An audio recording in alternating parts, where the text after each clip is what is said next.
Η Ελληνική Επανάσταση του 1821, πέρα από μια μεγάλη εθνική εξέγερση εναντίον της Οθωμανικής Αυτοκρατορίας, εντάσσεται στο ευρύτερο γεωπολιτικό πλαίσιο της εποχής, όπου συγκρούονταν μεγάλες δυνάμεις με αντικρουόμετα συμφέροντα. Στην παρούσα ανάλυση θα εξετάσουμε την Ελληνική Επανάσταση μέσα από το πρίσμα της γεωπολιτικής πραγματικότητας, της εποχής και της ευρύτερης περιοχής. Η Ελληνική Επανάσταση ξέσπασε σε μια περίοδο όπου η Ευρώπη προσπαθούσε να διατηρήσει την ισορροπία που είχε επιβληθεί μετά τους Ναπολεόντιους πολέμους. Η Ιερά Συμμαχία, που αποτελούσε μια μορφή πολιτικο-στρατιωτικής συνεργασίας μεταξύ Αυστρίας, Πρωσίας και Ρωσίας, ήταν αντίθετη σε κάθε επαναστατικό κίνημα. Ωστόσο, τα συμφέροντα των μεγάλων δυνάμεων δεν ήταν ενιαία. Η Ρωσία, με παραδοσιακά συμφέροντα στα Βαλκάνια και τον Ορθόδοξο κόσμο, επιδίωκε πρόσβαση στις θερμές θάλασσες και διέξοδο στο πλούσιο εμπόριο της Μεσογείου. Βλέποντας την ελληνική εξέγερση ως ευκαιρία αποδυνάμωσης της Οθωμανικής Αυτοκρατορίας, του μεγάλου αντιπάλου της. Αντίθετα, η Αγγλία, επιδιώκοντας να διατηρήσει την ναυτική της κυριαρχία, ήταν αρχικά εχθρική προς την Επανάσταση, καθώς φοβόταν ότι ένα ανεξάρτητο ελληνικό κράτος θα μπορούσε να καταστεί όργανο της ρωσικής επέκτασης, μετατρέποντας τη Ρωσία σε υπερδύναμη. Ωστόσο, σταδιακά άλλαξε στάση για λόγους που θα αναλυθούν αργότερα. Η Αυστρία, υπό την καθοδήγηση του Clemens von Metternich, ήταν σφοδρά αντίθετη σε κάθε επαναστατική κίνηση, φοβούμενη την αποσταθεροποίηση της Ευρώπης και την ενίσχυση αποσχιστικών τάσεων εντός της δικής της πολυεθνικής αυτοκρατορίας. Η Γαλλία, αν και είχε συμφέροντα στη Μεσόγειο, ήταν σχεδόν απούσα από τις διεθνείς εξελίξεις της περίοδου, καθώς βρισκόταν σε κατάσταση πολιτικής και κοινωνικής αστάθειας μετά την ήττα του Ναπολέοντα και την παλινόρθωση της μοναρχίας. Η Οθωμανική Αυτοκρατορία βρισκόταν σε φάση παρακμής και αντιμετώπιζε πολλαπλές προκλήσεις, οι οποίες συνέβαλαν στην εκδήλωση και την αρχική επιτυχία της Ελληνικής Επανάστασης. Στρατιωτικά ήταν εξασθενημένη από τους προηγούμενους πολέμους με τη Ρωσία, που είχαν επιφέρει σημαντικές φθορές στις ένοπλες δυνάμεις της.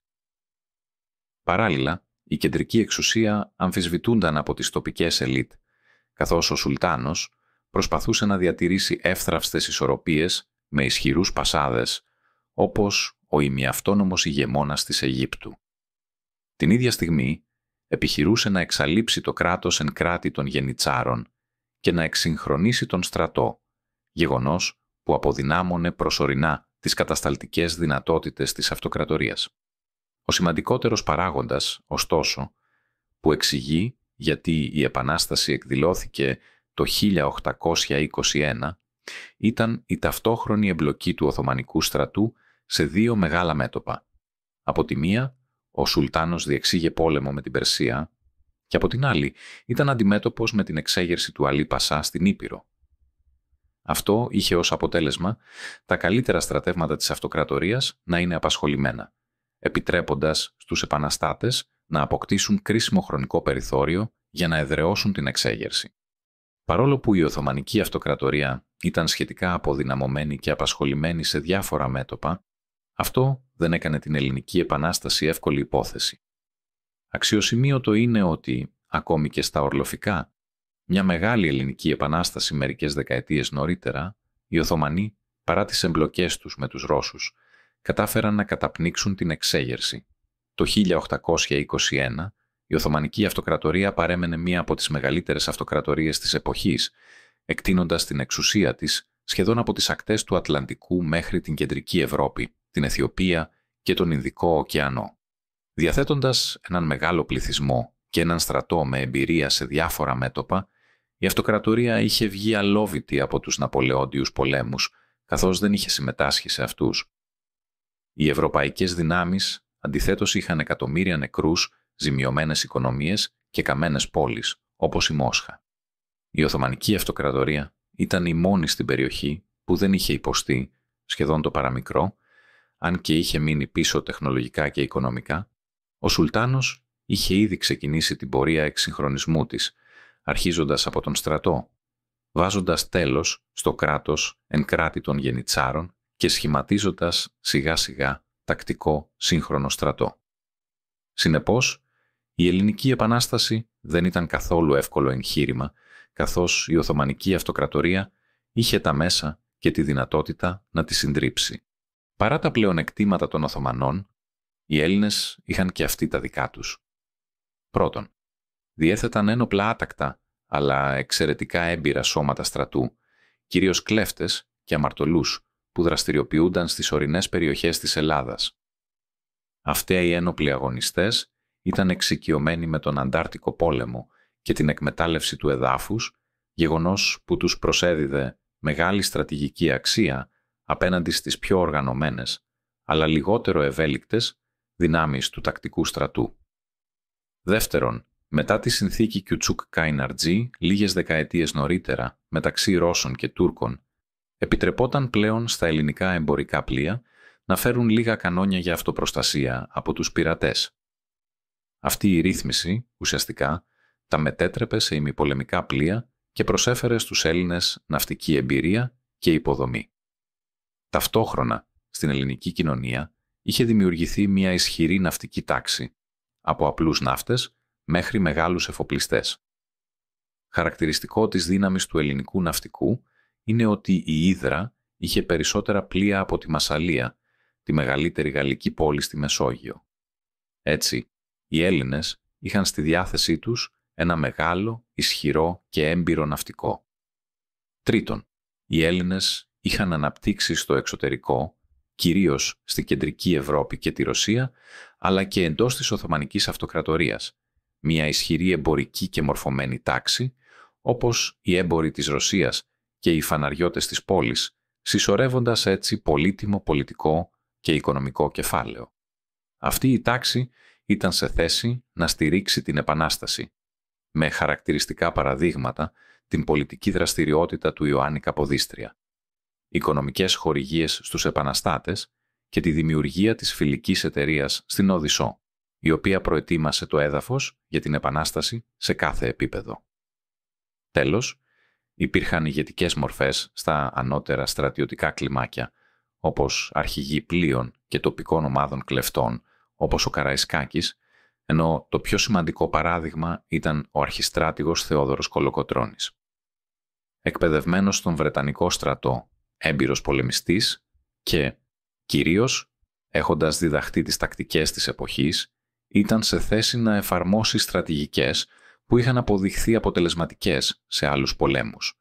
Για παράδειγμα, η τακτική της καμένης γης, που χρησιμοποίησε στα Δερβενάκια, είχε μελετηθεί και εφαρμοστεί από τον Ρώσο στρατηγό Κατούζοφ εναντίον των Γάλλων και αποτελούσε μια στρατηγική που έδινε στον Κολοκοτρώνη πλεονέκτημα έναντι του τακτικού Οθωμανικού στρατού.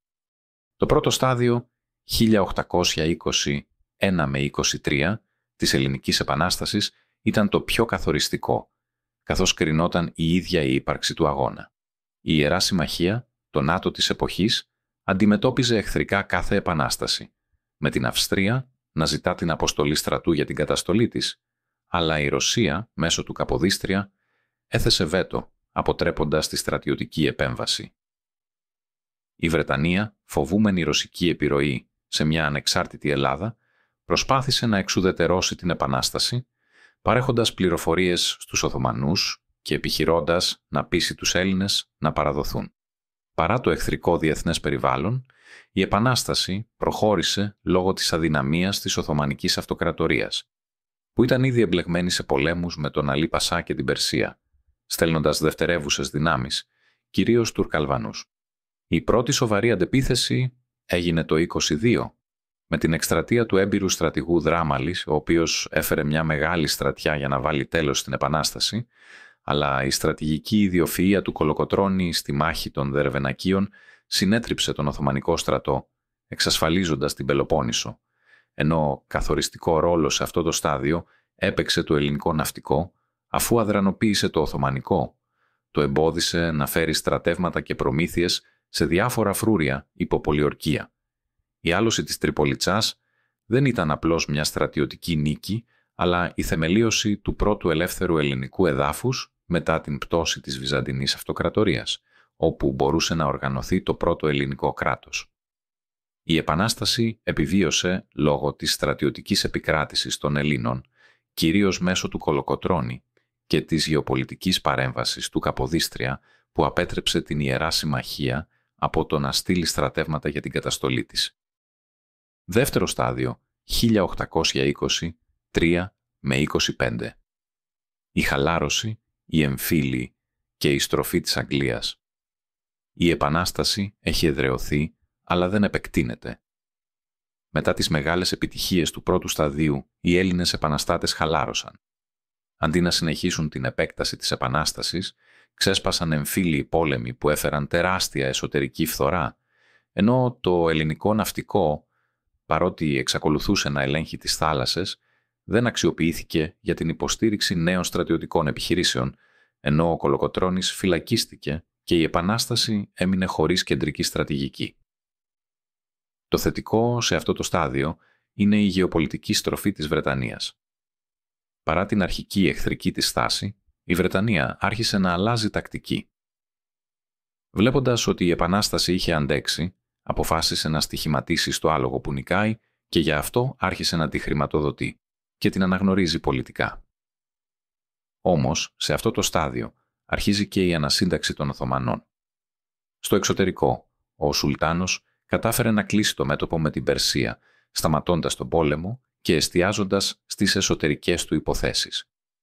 Στο εσωτερικό, η Οθωμανική Αυτοκρατορία σχεδόν εξουδετέρωσε το κράτος εν κράτη των Γενιτσάρων, οι οποίοι είχαν αποτελέσει εστία αμφισβήτησης της εξουσίας του. Με αυτές τις εξελίξεις, οι Οθωμανοί άρχισαν να ανασυντάσσονται και να προετοιμάζονται για την τελική μεγάλη επίθεση για την εξάλειψη της Επανάστασης. Τρίτο στάδιο. Από το 25 και μετά, η Οθωμανική Αυτοκρατορία βρίσκεται σε αδιέξοδο. Όλες οι προηγούμενες προσπάθειες καταστολής της Ελληνικής Επανάστασης έχουν αποτύχει, οπότε ο Σουλτάνος καλεί σε βοήθεια τον ισχυρότερο υποτελή του, τον Μοχάμεντ Αλή της Αιγύπτου. Ο Ιμπραήμ Πασάς, γιος του Μοχάμεντ Αλή, αποβιβάζεται στην Πελοπόννησο με τακτικό στρατό εκπαιδευμένο από Γάλλους αξιωματικούς και καταφέρνει αρχικά γρήγορες νίκες, καταλαμβάνοντας την Τρίπολη, τον Μιστρά και κινούμενος προς τη Μάνη. Ωστόσο, οι Μανιάτες αποδεικνύονται ανυποχώρητοι και στη Μάνη ο Ιμπραήμ υφίσταται τη μεγαλύτερη ήττα του, ενώ ο πόλεμος φθοράς που ακολουθεί ο Κολοκοτρώνης, που έχει αποφυλακιστεί, τον εξουθενώνει. Οι Έλληνες χρησιμοποιούν τακτικές ανταρτοπολέμου, καταστρέφοντας τις γραμμές ανεφοδιασμού του και τον αναγκάζουν να στραφεί στην τακτική της καμένης γης, η οποία όμως δεν αποδίδει. Ο πόλεμος πλέον παίρνει τη μορφή ενός Βιετνάμ. Ο επιτιθέμενος έχει κολλήσει στρατιωτικά, ενώ ο αμυνόμενος τον φθείρει συνεχώς, αργά αλλά σταθερά. Σε αυτό το σημείο φαίνεται ότι η ήττα των Τουρκοαιγυπτίων είναι ζήτημα χρόνου, οπότε οι μεγάλες δυνάμεις τρέχουν να συνδράμουν τους Έλληνες και στρατιωτικά, ο καθένας για δικούς τους σκοπούς, ώστε να καπελώσουν την Επανάσταση. Το 27 η Βρετανία, η Γαλλία και η Ρωσία επεμβαίνουν στρατιωτικά στην ναυμαχία του Ναβαρίνου, κυρίως με βρετανικό δάχτυλο που ξεκινάει την ναυμαχία. Επισήμως το έκανα για να προστατεύσουν τους Έλληνες, αλλά στην πραγματικότητα για να αντιμετωπίσουν την αυξανόμενη περιφερειακή δύναμη της Αιγύπτου. Η Αίγυπτος, η οποία είχε εξελιχθεί σε σημαντική περιφερειακή δύναμη, απειλούσε άμεσα τα βρετανικά σχέδια, καθώς η Μεγάλη Βρετανία είχε μόλις κατακτήσει την Ινδία και είχε σχέδια να ανοίξει τη διόρυγα του Σουέζ, η οποία θα ήταν κρίσιμη για την επικοινωνία και τη στρατηγική της παρουσία στην Ασία και την Αφρική και κυρίως για την οικονομία της, αφού να άνοιγε το εμπόριο προς την Ινδία. Η ισχυροποίηση της Αιγύπτου λοιπόν απειλούσε τα βρετανικά συμφέροντα. Οι Γάλλοι, από την άλλη, ήλπιζαν σε ένα κομμάτι από τη μελλοντική μοιρασιά, ενώ οι Ρώσοι ήλπιζαν σε ένα μελλοντικό ελληνικό κράτος που θα λειτουργούσε, όπως είπαμε, σαν μέσο εξόδου τους στις θερμές θάλασσες και το διεθνές εμπόριο. Με τον Ναβαρίνο καταστρέφουν τον Αιγυπτιακό στόλο, εξουδετερώνοντας τον Ιμπραήμ και αποδυναμώνοντας την Αίγυπτο, ενώ οι ίδιες δυνάμεις, μόλις λίγα χρόνια αργότερα, το 31, προσπαθούν να σώσουν τον Σουλτάνο όταν ο Ιμπραήμ εξεστράτευσε εναντίον του για να καταλάβει την Κωνσταντινούπολη. Αυτό αποδεικνύει ότι οι μεγάλες δυνάμεις δεν είχαν καμία αλληλεγγύη προς τους Έλληνες, αλλά ενέργησαν μόνο για να εξυπηρετήσουν τα γεωπολιτικά τους συμφέροντα. Η κατάσταση του Σουλτάνου γίνεται πιο κρίσιμη με την κλιμάκωση του Ρωσοτουρκικού πολέμου το 28, που θα αποτελέσει και το τελευταίο χτύπημα για αυτόν, με τον Ρωσικό στρατό να προελάβει στα Βαλκάνια και να φτάνει κοντά στην Κωνσταντινούπολη. Η απειλή κατάρρευσης αναγκάζει τον Σουλτάνο να διαπραγματευτεί και να αποδεχτεί την ανεξαρτησία της Ελλάδας. Συμπέρασμα. Πράγματι, υπήρξαν πολλοί ξένοι φιλέλληνες που προσέφεραν τη ζωή τους στον αγώνα της Ελληνικής Επανάστασης και τα φιλελληνικά αισθήματα υπήρχαν σε αρκετούς ξένους πολιτικούς διαφόρων κρατών. Ωστόσο, καμία μεγάλη δύναμη δεν έτρεξε να βοηθήσει την Επανάσταση από καθαρή ανιδιοτέλεια. Η Ελληνική Επανάσταση πέτυχε γιατί άντεξε και μόνο όταν οι μεγάλες δυνάμεις είδαν ότι οι Έλληνες νικούσαν, άρχισαν να προσφέρουν τη βοήθειά τους σε διάφορα μέτωπα. Όπως στην ναυμαχία του Ναβαρίνου ή με το γαλλικό σώμα στρατού στην Πελοπόννησο και κυρίως με τον Ρωσοτουρκικό πόλεμο, όπου ο Ρωσικός στρατός έφτασε σχεδόν έξω από την πόλη. Όλες αυτές οι ενέργειες έγιναν για τα δικά τους συμφέροντα που περιγράψαμε πιο πριν. Όπως λέγεται, κανείς δεν ποντάρει σε ένα κουτσό άλογο, αλλά μόνο σε αυτό που φαίνεται ότι νικάει. Εάν δεν πολεμήσεις πρώτα εσύ για την πατρίδα σου, Λυσσαλέα, τότε μην περιμένεις να έρθει κάποιος άλλος ξένος να πολεμήσει για εσένα.